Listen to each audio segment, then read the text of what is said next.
오늘은 이제 하이델베르크 요리문답을 저희가 함께 살펴보기를 원합니다. 요리문답에서 지난 시간에 중보자에 대해서 배웠죠. 중보자는 인간이면서 100% 인간이면서 죄가 없는 사람이어야 되고, 그죠? 그런데 동시에 하나님이면서 신적인 능력을 가진 분이어야 된다 하는 것을 우리가 지난 시간에 보았습니다. 왜냐하면 죄인이기 때문에 죄인으로서는 다른 사람을 구원할 수 없고, 또 우리 죄값이 너무 크기 때문에 여러분, 죄인이 자기 자신을 구원할 수 없기 때문에 죄가 없으면서 또한 하나님이신 분, 그죠? 다른 사람을 구원하려면 죄가 없는 사람이기만 하면 다른 한 사람을 구원할 수 있겠지만 많은 사람을 구원할 수 없기 때문에 신적인 능력을 가지신 분, 그래서 하나님이셔야 된다 하는 것을 우리가 보았어요. 바로 그분이 누구세요? 예수님이십니다. 그는 하나님이신데 사람으로 이 세상에 오셨어요. 그는 100% 하나님이시고 100% 사람입니다. 반신반인이 아니에요. 50% 하나님, 50% 사람이 아니고 100% 하나님, 100% 사람인 것입니다. 이거 기억하세요? 몸으로 입고 오셨지만, 자기 몸을 입고 사람의 몸을 입고 오셨지만 그는 입으신 상태에서도 100% 하나님이시라는 거예요. 100% 하나님이시라는 거예요. 네. 거기다가 100% 사람이라는 거예요. 여러분, 사람으로 변장한 귀신이 아니에요. 사람으로 변장한 귀신이 아닙니다. 그는 귀신이 아니에요. 그는 사람이에요. 100% 사람이에요. 태어나셨고, 자라셨고, 입으셨고, 먹으셨고, 잠을 자셨고, 죽으셨어요. 바로 이 분이 우리를 구원하셨습니다. 이것이 우리가 지난 시간에 보았던 내용입니다. 자, 오늘 이제 예수님에 관한 이야기를 토대로 해서 한 번 더 나아가서 이제 믿음에 관한 이야기를 보고자 합니다. 요리문답에 보시면 오늘 20번부터 시작해서 23번까지 저희가 보게 될 것입니다. 자, 20번 봅니다. 20번. 그러면 아담 안에서 모든 사람이 멸망한 것처럼 그리스도를 통하여 모든 사람이 구원을 받습니까?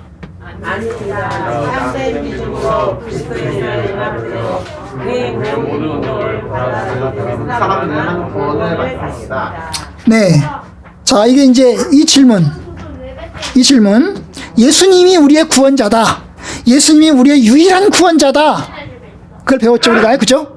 그럼 오늘 이제 이 질문은 뭐냐면, 그러면 예수님 안에서 모든 사람들이 구원받으면 되지 않냐? 이겁니다. 예수님 안에서 모든 사람이 구원받지 않냐 하는 거예요.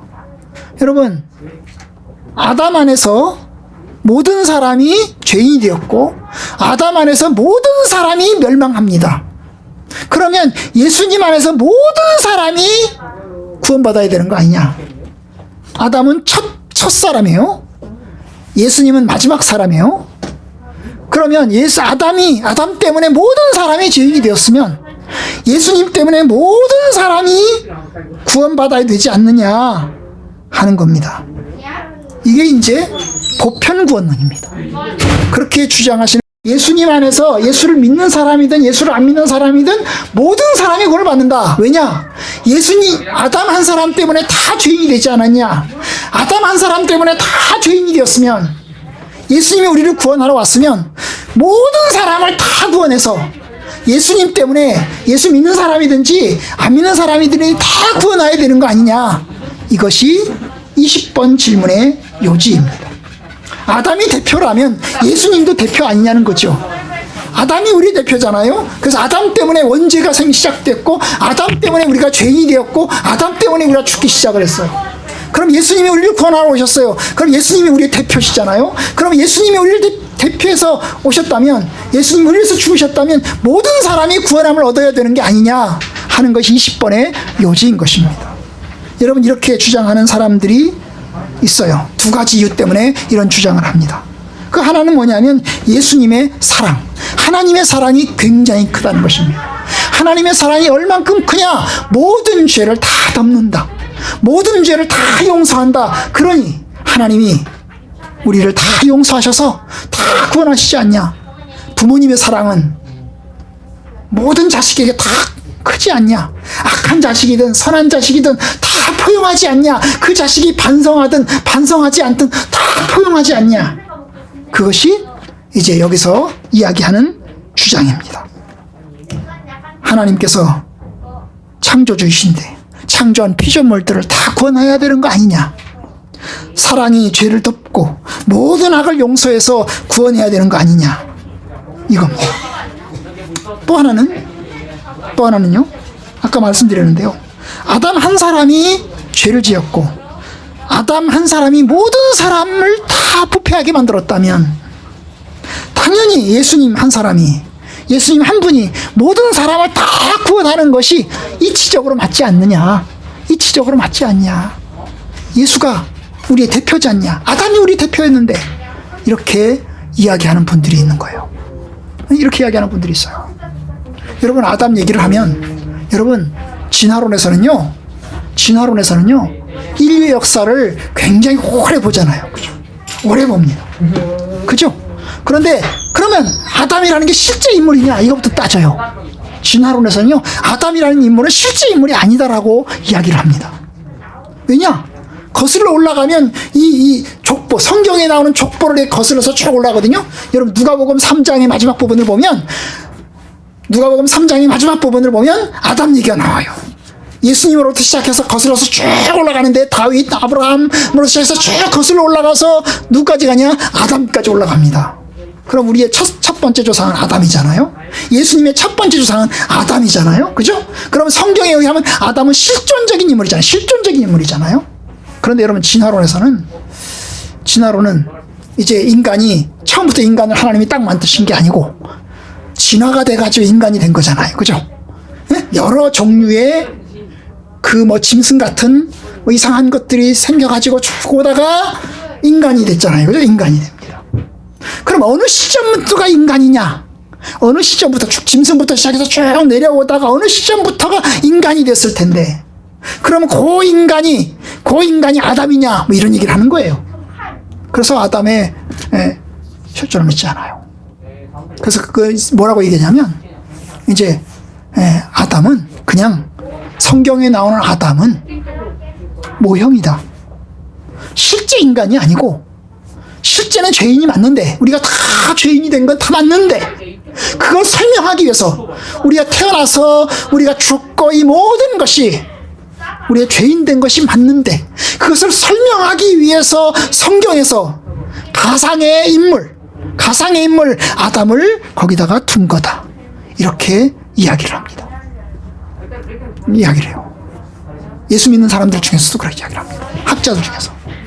근데 여러분 성경을 이렇게 쭉 보면 성경은 가상의 인물로서 이야기하지 않아요. 아담을 가상의 인물로 이야기하잖아요. 실제 인물로 이야기를 합니다. 실제 인물로. 그죠? 실제 인물로 이야기를 해요. 여러분 우리는 성경을 믿습니다. 아담은 실제 인물입니다. 왜냐하면 아담을 실제 인물로 믿지 않으면 그렇다면 인간의 죄를 설명할 수가 없고 인간의 죄를 설명하지 못하면 예수 그리스도를 믿을 수가 없습니다. 여러분 아담의 죄성을 믿지 않으면 아담의 죄성을 받아들이지 않으면 예수 그리스도의 십자가의 죽으심 그분이 우리를 구원하심도 받아들이기 어렵습니다. 성경은 다 믿는 겁니다. 모두 다 믿는 거예요. 물론 오랜 지구의 역사를 오래 생각하는 분들도 아담을 실제 인물로 생각하고 아담을 첫 번째 인물로 생각하고 그렇게 해서 이제 믿고 주장하는 학자들도 있어요. 오랜 지구론, 짧은 지구론 말고 오랜 지구론의 입장에서도 아담을 첫 번째 인물로 생각하고 받아들이는 분들도 있어요. 그래서 아담이 실제 인물이었냐 하는 게 중요해요. 근데 여러분 아담이 실제 인물인데 그가 죄를 지었습니다. 그리고 그 죄가 우리 모두에게 전가되었어요. 그런데 여러분 아담 한 사람 때문에 죄가 시작되었잖아요. 그런데 성경은 말합니다. 예수님 때문에 뭐예요? 구원이 시작됩니다. 예수님이 오셔서 우리를 위해서 십자가에 죽으시고 부활하심으로 구원이 시작되었어요. 구원을 이루셨어요. 그러면 이제 아담의 구원 때문에 모든 사람이 다 죄인이 되었는데 예수님 때문에 모든 사람이 구원함을 있는 것이 이치적으로 맞는 것처럼 보여요. 그런데 성경은 말합니다. 성경은 모든 사람이 구원을 얻는다 라고 이야기하지 않고 뭐예요? 일부만 구원을 얻는다 라고 이야기를 합니다. 그것이 요리문답의 오늘 20번입니다. 20번. 아닙니다. 모든 사람이 구원받습니까? 아닙니다. 참된 믿음으로 그리스도에게 연합되어 그의 모든 은덕을 받아들이는 사람들만 구원함을 얻습니다. 모든 사람이 구원함을 얻는 게 아니죠. 일부의 사람들만, 그의 모든 은덕을 받아들이는 사람들만, 예수를 믿는 사람들만, 그리고 예수를 통해서 그리스도에게 연합되어 가지고 그의 모든 은혜를 다 받아들이는 사람들만, 은덕이라고 그러는데 이건 제가 번역한 용어가 아니고 성약교회 김홍전 박사께서 번역한 건데, 그의 모든 은혜를 받아들이는 사람들은 이렇게 돼요. 그의 모든 선물을 받아들이는 사람이 이렇게 돼요. 그의 모든 은덕을 받아들이는 사람들만 구원함을 얻습니다. 그것이 오늘 우리가 읽은 요한복음 3장 36절입니다. 요한복음 3장 36절은 이렇게 말하죠. 아들을 믿는 자에게는 영생이 있고 아들에게 순종하지 않는 자들에게는 영생을 보지 못하고 하나님의 진노가 그 위에 머물러 있느니라. 아들을 믿는 사람들만, 예수 그리스도를 믿는 사람들만 구원함을 얻는다는 거죠. 그리고 아들을 믿지 않는 사람, 구원함을 얻지 않는 사람, 순종하지 않는 사람에게는 구원함이 없습니다. 이것이 성경이 말하는 겁니다. 그러면 왜 그렇게 할까요? 아니, 그리스도의 은혜와 공로가 부족하기 때문일까요? 아니, 분명히 정죄하기는 아담의 죄가 모든 사람을 타락시켰으니 예수님이 모든 사람을 구원하는 게 맞지 않을까요? 예수님의 공로가 부족한가요? 예수님의 은혜가 부족한가요? 아닙니다. 여러분, 예수님의 공로는 충분합니다. 그리스도를 믿는 우리들, 예수님의 십자가의 죽으심을 통해서 그 공로는 충분합니다. 그럼 뭐가 문제입니까? 공로는 충분한데 우리의 불신앙이 문제인 것입니다. 값없이 베푸시는 하나님의 은혜를 거부하는 자들의 불신앙, 이것이 문제입니다. 주님은 말씀하십니다. 모든 사람이 구원함을 얻기를 바란다. 모든 사람이 구원함을 이루기를 바란다. 이것이 하나님의 간절한 마음입니다. 우리가 다 주님을 알고 우리가 다 주를 믿고 다 주님 앞에 나아오기를 원하십니다. 이것이 하나님의 마음이에요. 모든 사람이 구원을 받기를 원해요.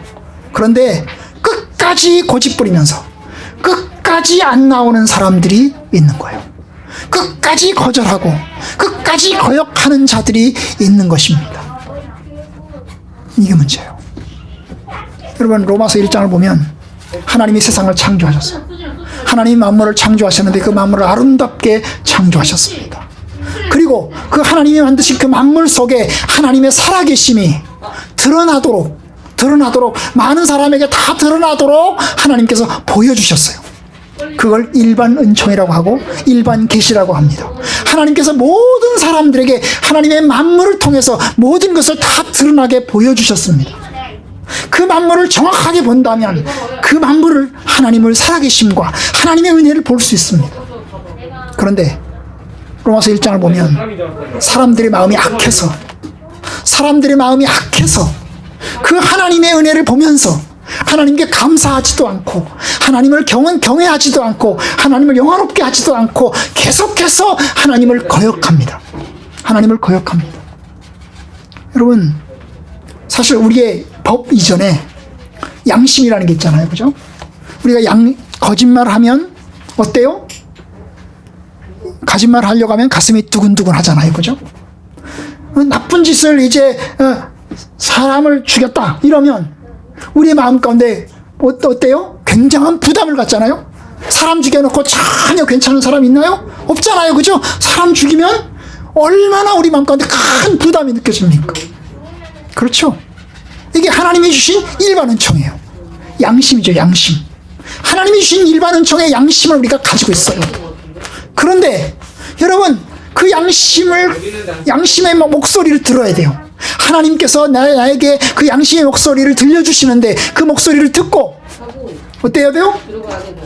경찰서 찾아가서 내가 잘못했어. 내가 사람 죽였습니다.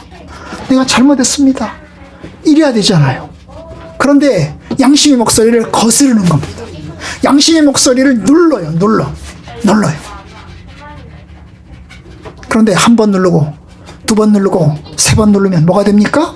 바늘도둑이 소도둑 겁니다. 처음에 조금 할 때는 양심의 목소리가 굉장히 크게 울려요. 그런데 그걸 눌러요.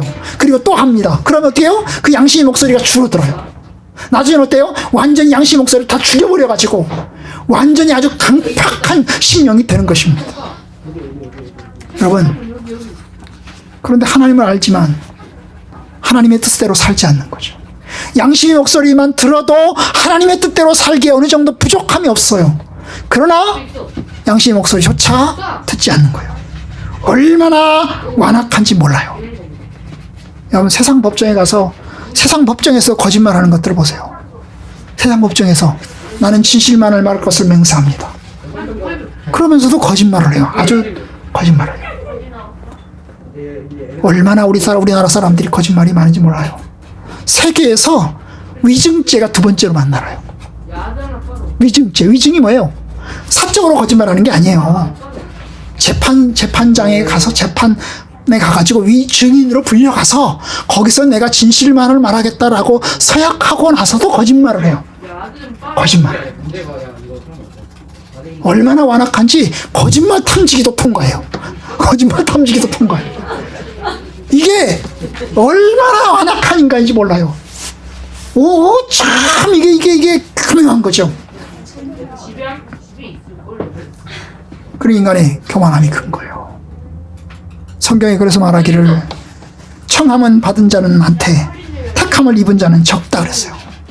계속 거스르는 거죠. 양심의 목소리를 거스르고 하나님의 뜻을 거슬러서 꽉 눌러버리는 거죠. 그리고 자기 뜻대로 살아가는 거예요. 자기 뜻대로 살아가는 거예요. 이게 인간의 불신앙입니다. 이게 불순종입니다. 그러니까 이 불순종 때문에 결국 구원에 이르지 못하는 거죠. 하나님의 공로가 부족해서가 아니고 주님의 십자가의 은혜가 부족해서가 아니고 끊임없이 계속해서 눌러서 거부하고 반대로 나가는 인간의 죄악이 결국 받아들이지 않는 거예요. 마치 뭐하고 같아요? 대통령이 사면권을 행사했습니다. 김경수 지사는 나는 사면권을 받아들이지 않겠다 그랬어요. 그죠? 그런데 나는 받아들이지 않겠소. 나로 사면하지 마시오 그랬어요. 그런데 대통령은 사면했어요. 그죠? 그럼 어떻게 해야 됩니까? 어떻게 해야 돼요? 나는 끝까지 나가지 말고 감옥에 끝까지 지키고 있어야 되는 거죠. 근데 김경수 지사는 나왔죠. 그죠? 나왔어요. 여러분, 인간의 불신앙이라는 게 그런 거예요. 하나님께서 용서하셨어요. 내가 용서한다. 내가 용서해. 내가 너를 구원한다. 그런데 어때요? 끝까지 거부하고 안 나가고 딱 지키고 앉아있는 거예요. 오히려 더 거슬러서 계속해서 악을 행하는 거예요. 이게 인간의 불신앙이라는 거예요. 이게 인간의 불신앙이에요. 그렇기 때문에 믿고 순종하는 자들만 구원함을 얻습니다. 불순종하는 사람은 구원함을 얻지 못해요. 하나님의 은혜가 부족해서가 아니고 불신앙이 크기 때문입니다. 그러면 이제 21번 믿음을 봅시다.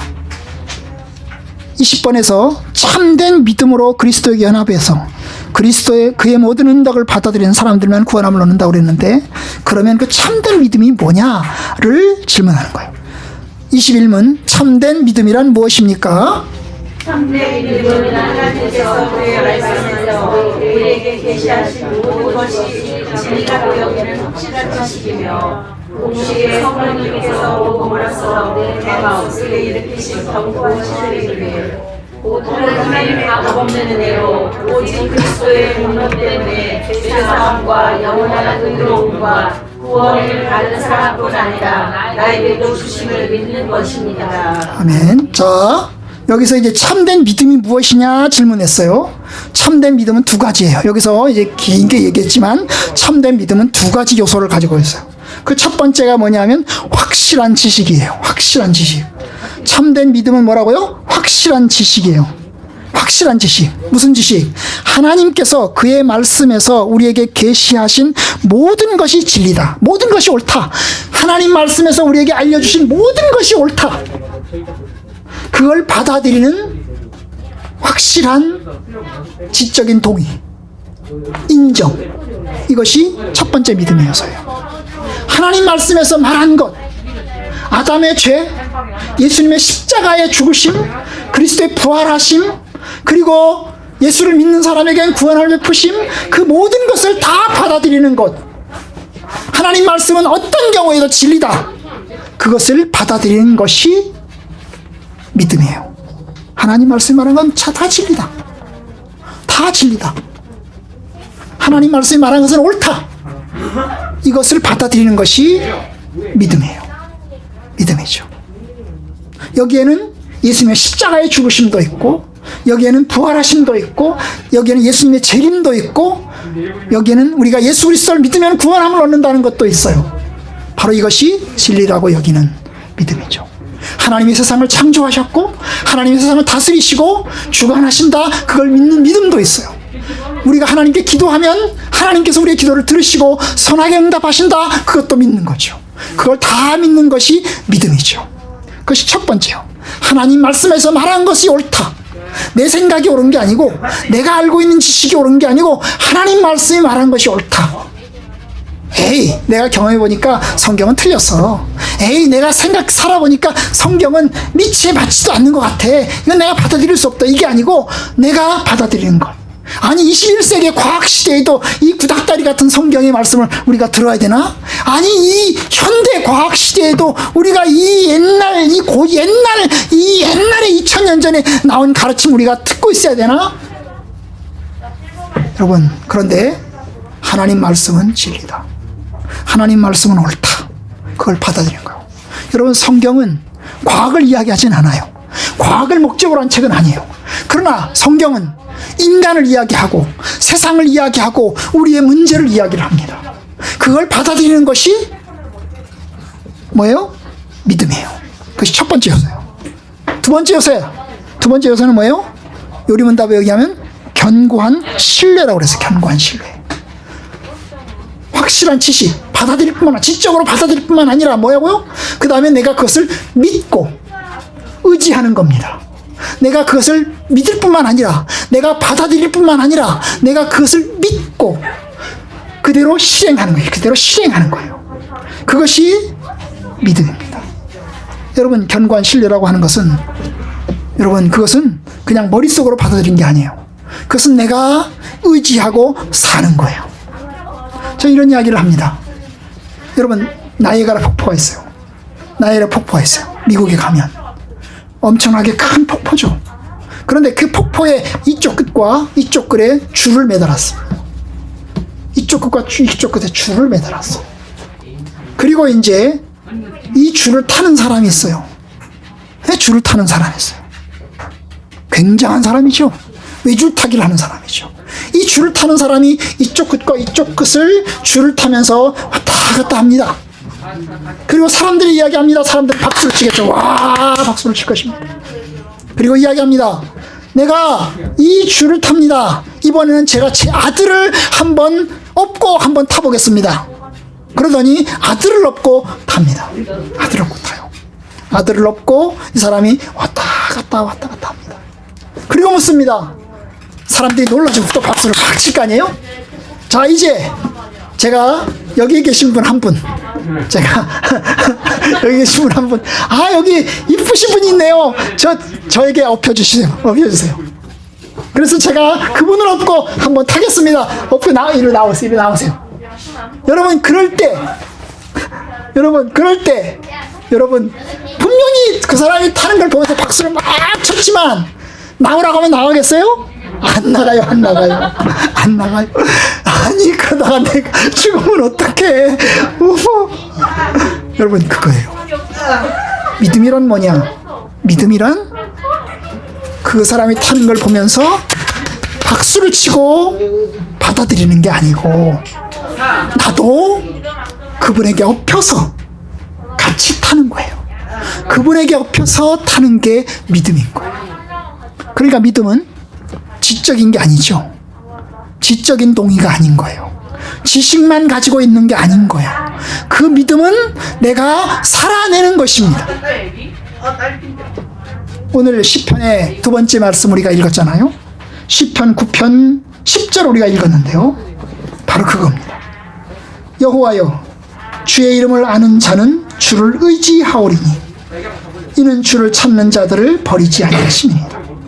여기 보면 주의 이름을 아는 자는 주를 의지한다는 거예요.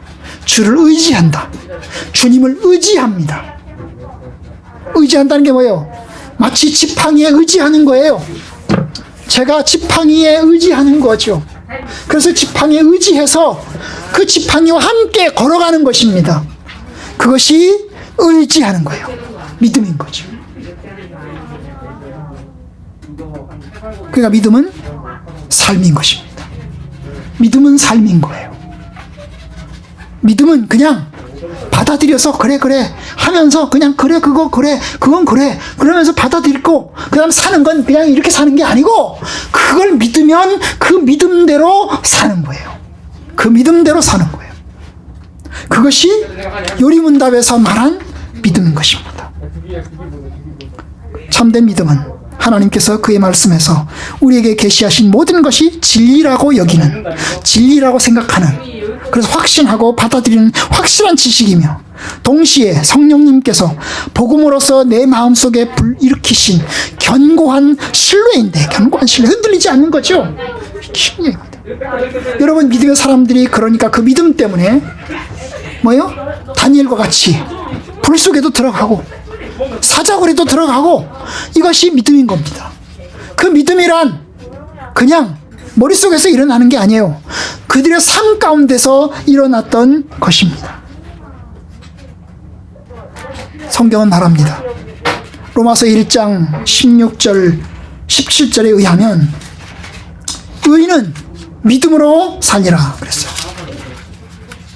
의인은 믿음으로 살리라. 믿음으로 산다는 거죠. 믿음으로 행한다는 거예요.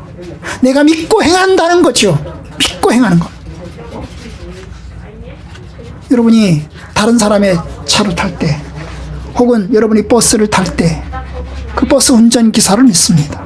이 운전기사가 나를 안전하게 저기까지 인도해 갈 것이다 라고 하는 믿음을 갖고 탑니다. 그죠? 그 믿음이 없으면 안 타요. 초보 운전자가 운전하잖아요. 그러면요 불안합니다. 타고 가면서도 불안해요.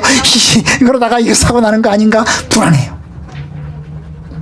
그런데 믿음은 뭐예요? 실행이죠. 그러니까 믿는 거, 믿으니까 실행하는 거예요. 믿으니까 의지하는 겁니다. 의인은 믿음으로 말미암아 사니라. 그러니까 그 믿음 때문에 그들은 불구덩이에도 들어갔고 죽음에도 들어갔고 박해를 받기도 하였습니다. 히브리서 11장 36절에 의하면 어떤 이들은 조롱과 채찍질뿐 아니라 결박과 옥에 갇히는 시련도 받았고 돌로 치는 것과 톱으로 켜는 것과 시험과 칼로 죽임을 당하고 유리하며 궁핍과 환난과 학대를 받았다 그랬어요.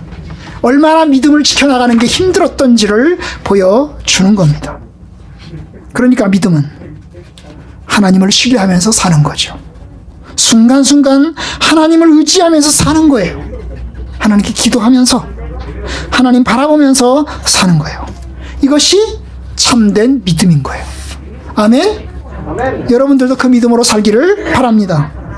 하나님의 값없는 은혜로 오직 그리스도의 공로 때문에 죄사함과 영원한 구원과 구원을 다른 사람뿐만 아니라 나에게도 주신다.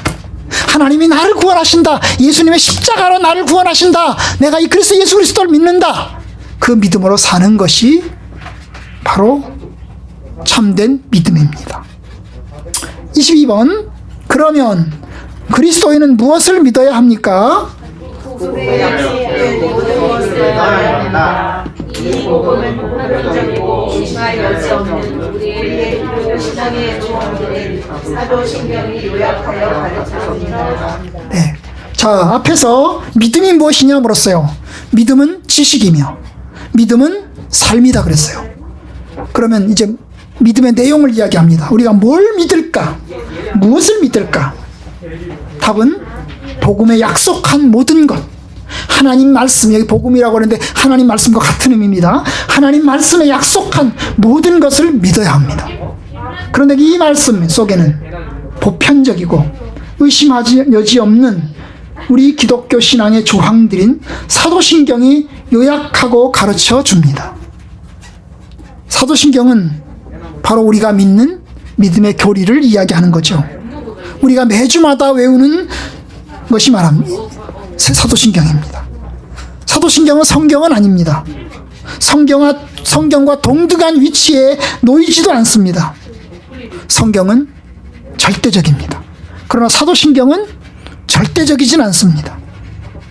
다만 성경에 있는 하나님 말씀을 정리해서 우리에게 요약한 것이 하나님 말씀입니다. 사도신경입니다. 이 사도신경의 각 조항은 하나님의 약속을 담고 있습니다.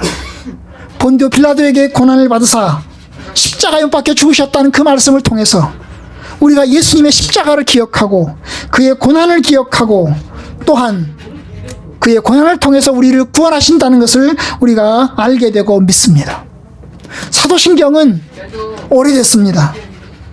사실 우리나라 성도들만 외우는 게 아니에요. 사도신경은 1000년이 넘었어요. 2000년 가까이 되어갑니다. 모든 시대에 모든 교회가 봤습니다. 사도신경은 누가 만들었는지 몰라요. 사도들이 만든 건 아닌 것 같아요. 그러나 교회가 이 성경에는 모든 내용을 다 정리를 해서 간단하게 정리했을 때 그것은 우리가 믿을 만한 확실한 내용입니다. 하나님 말씀이 우리에게 정리돼서 우리에게 보여준 거죠. 우리는 그것을 믿고 하나님께 나아가는 겁니다.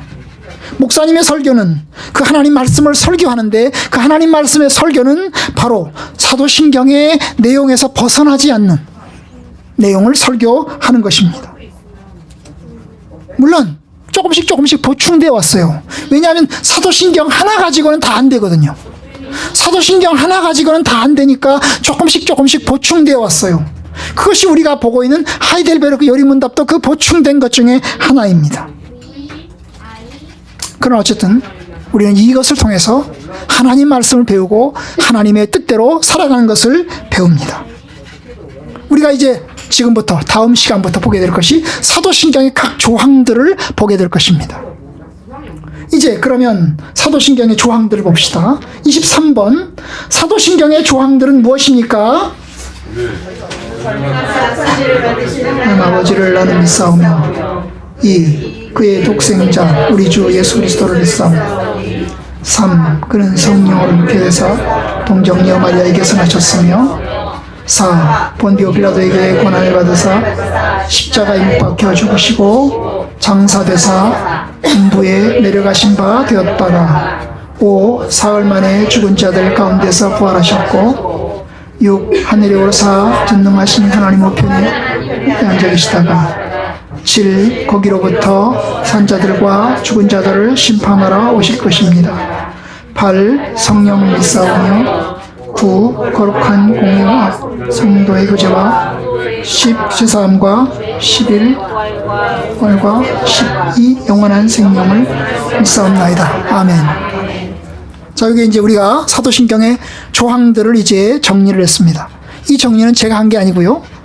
이제 성약교회 이제 김홍전 목사님이 목회하시던 그 교회에서 이제 이 내용을 번역을 했습니다. 이 번역된 내용을 제가 보면서 다시 수정을 했습니다. 제 스타일로 다시 수정을 했어요. 왜냐하면 성약교회는 성령이라는 용어를 쓰지 않습니다. 그들은 성신이라는 용어를 써요. 그래서 이제 그것을 성령으로 바꿨고 또 몇 가지 뜻은 현재 사도신경의 조항에 따라서 번역을 이제 제가 새롭게 또 약간 수정해서 번역을 했습니다. 오해 없으시기 바랍니다. 우리가 매주마다 하는 사도신경과 조금 다르네. 글자의 내용은 좀 다를 수 있어요. 그러나 뜻은 같습니다. 뜻은 같아요. 뭐 수정돼야 될 것도 좀 더 있어요. 여러분이 이제 성경책 찬송가책을 보시면 맨 앞에를 보실래요? 요거요. 성경책 찬송가책의 맨 앞에를 보시면 사도신경이 있어요. 사도신경. 주기도문이 있고요. 앞에. 맨 앞에, 여기. 맨 앞에를 보세요. 맨 앞에를 보시면 주기도문이 있고 사도신경이 있어요. 그죠? 맨 뒤에는 이제 십계명이 있고요. 근데 사도신경을 보시면 사도신경이 아마 2개가 아마 있을 것 같아요. 여러분의 성경책에는. 하나만 있나요? 2개가 있나요? 2개가 있으실 거예요. 하나만 있으신 분도 있나요? 사도신경이 하나밖에 없다. 옛날 성경에는 그래요. 사도신경이 이제 2개가 있을 텐데요. 하나는 우리가 지금까지 하고 있는 사도신경이에요. 전능하사 천지를 만드신 하나님 아버지를 내가 믿사오며 그 외아들 우리 주 예수 그리스도를 믿사오니, 이게 이제 옛날 우리가 지금 해오는 성경, 사도신경이고요. 그 다음에 또 하나가 있어요. 뭐요? 새로 번역된 사도신경이라고 있어요. 그죠? 나는 전능하신 아버지 하나님 전 천지의 창조주를 믿습니다. 나는 그의 유일하신 아들 우리 주 예수 그리스도를 믿습니다. 이렇게 해서 새롭게 이제 쉽게 번역한 사도신경의 내용이 있어요. 뭐 뜻은 똑같아요. 그죠? 단어는 좀 달리해서 좀 더 쉬운 말로 다르게 표현했지만 이제 이것을 이제 내용은 똑같아요. 내용은 똑같습니다. 우리 교단은 아직까지는 이제 옛날 버전, 우리가 지금까지 하고 있는 그 버전을 사용하고 있어요. 근데 어떤 교단은 새로 번역된 사도신경을 사용하는 교단도 있어요. 예? 옛날 걸 사용하지 않고 새로 번역된 것을 사용하는 교단도 있어요. 뭐 우리 교단 안에 어느 목사님은, 제 친구 목사님은 자기 교회는 새로 번역된 걸 쓴대요. 새로 번역된 걸 쓴대요. 교회 전체가. 그런데 이제 새로 번역된 걸 쓰는데 목사님이 착각은 뭐냐면 우리 교단도 새로 번역된 걸 쓰도록 허락했다고 알고 있더라고요. 그래서 허락되지 않았습니다. 그랬더니 그러냐고 내가 잘 몰랐다고 그렇게 이야기를 하시더라고요. 어쨌든 간에 여러분이 이제 2개를 다 보셔도 괜찮아요. 근데 또 하나는 뭐냐면 우리가 이제 사도신경 조항에서 우리가 쓰고 있는 사도신경 조항에 빠진 게 하나 있어요. 빠진 게 하나 있는데요. 제가 이제 괄호에 넣었죠. 그죠? 괄호에 넣은 거. 4번. 빌라도에게 고난을 받으사 십자가에 밖에 죽으시고 장사되사. 이건 우리가 지금 현재 하고 있는 거죠. 그런데 뭐가 없어요? 음부에 내려가신 바 되었다가, 이 부분은 이제 빠져 있어요. 왜냐? 이게 로마 카톨릭에서 주장하는 것과 비슷하다고 생각하기 때문에 우리나라에서 초창기에 뺀 거예요. 로마 카톨릭은 뭘 주장해요? 연옥을 주장합니다. 천국과 지옥 사이에 연옥을 주장을 해요. 그래서 예수님이 십자가에 죽으신 다음에 3일 동안 어디 가셨냐? 그분이 가신 곳이 어디냐? 사도신경에 의하면 음부다. 그럼 음부는 어디냐? 예수님이 그럼 지옥에 내려가셨다는 말이냐? 어디 가셨냐?